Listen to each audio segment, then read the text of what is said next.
ఒక అభ్యాసి కొంతసేపు ఆలోచనారహిత స్థితిని అనుభూతి చెందాడు. అతను తనను శాశ్వతంగా అదే మానసిక స్థితిలో కొనసాగేలా చూడమని బాబూజీని అభ్యర్థించాడు.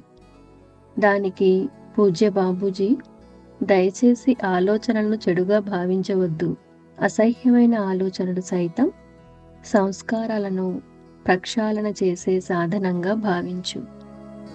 మనసు పూర్తిగా నిర్మలీకరించబడినప్పుడు ఆలోచనారహిత స్థితి సహజంగా ఏర్పడుతుంది. అంతవరకు వేచి ఉండు అని సలహా ఇచ్చారు. ఇంకా ఆయన ఇలా అన్నారు, అంతిమ లక్ష్యాన్ని కనుక దృష్టిలో ఉంచుకోకపోతే మన పురోగతికి మనమే ప్రతిబంధకాలు సృష్టించుకొని సమస్యను మరింత జటిలం చేసుకుంటాం.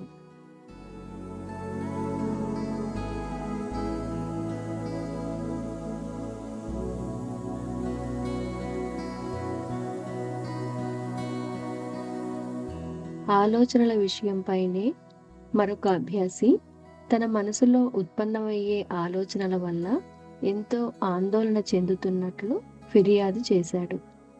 దానికి పూజ్య బాబూజీ సరదాగా ప్రతిస్పందిస్తూ, చాలా సంవత్సరాల క్రితమే నువ్వు నాకు పరిపూర్ణంగా చెందిన వాడినని నాకు చెప్పావు కదా అన్నారు. ఆ అభ్యాసి వినమ్రతతో, నేనెప్పటికీ మీకే చెంది ఉన్నాను మాస్టర్ అన్నాడు.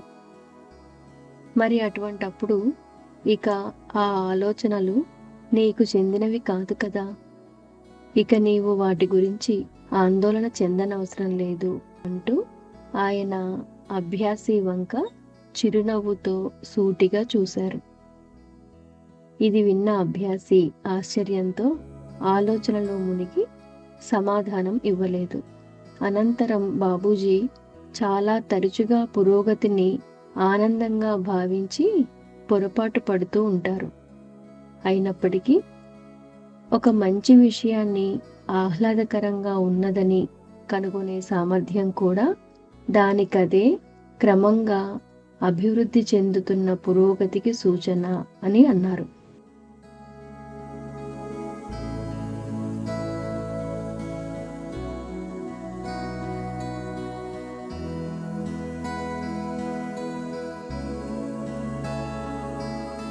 This control of mind you might have read in the yogic books of India.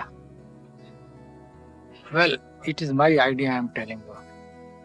This is absolutely wrong. What happens? According to my experience I am telling you. Thoughts will come because mind is there. And mind is the place of breeding thoughts. So naturally they will come. Either they may be divine or they may be imaginative. But some sort of things will be there. So what should be? Suppose thoughts are coming. If you do not want, they will not come. This is not control, but proper utilization. The word control, I never use it, control of mind. That is, you are the master of all the faculties you have. So you should use those faculties for your own good or for the good of the others and not otherwise. I think I'm clear. Suppose thoughts are coming, you can know, don't want, they will not come. Of course, thoughts cannot be checked. In yogic literature, they have said thoughtlessness.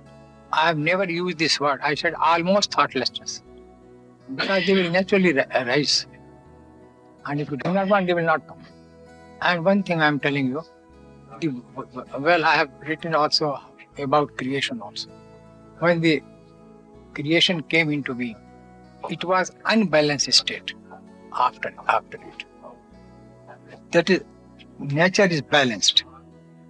When balance was disturbed, we came into being. And suppose if I go back to the same condition, we will be no more. So it is unnatural. It can never be the thought manner. Do you follow?